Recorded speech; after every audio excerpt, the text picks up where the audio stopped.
হিন্দুদের ভালোবাসা আমি বলতে পারি না। আমাকে যখন জেলে নিয়ে যায়, আমি যখন বাড়ি ছাড়া, হিন্দু বাড়ির থেকে আমার বাড়ি খাবার গেছে।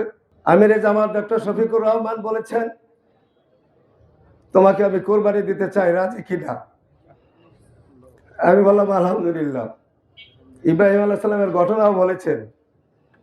আমি বললাম যে আলহামদুলিল্লাহ, আমি আজকে থেকে দলা হুজুরকে আমি আমার পূর্ণ সমর্থন দিয়েছি।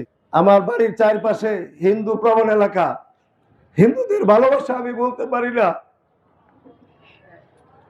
আমাকে যখন জেলে নিয়ে যায়, আমি যখন বাড়ি ছাড়া, হিন্দু বাড়ির থেকে আমার বাড়ি খাবার গেছে। আমার ছেলে মেয়ের খোঁজ খবর নিচ্ছে। এটা আমি বলতে পারি না। তালমার ব্যবসায়ী, আমি 35 বছর ধরে তালমা বাজারে ব্যবসা করি। প্রত্যেকটা ব্যবসায়ী আমাকে ভালোবাসে, প্রত্যেকটি পরিবার আমাকে ভালোবাসে, এবং আমি তাদের সাথে সুখ দুঃখের সাথী হয়ে থাকতে চাই। আপনারা রাখবেন তো আমাকে?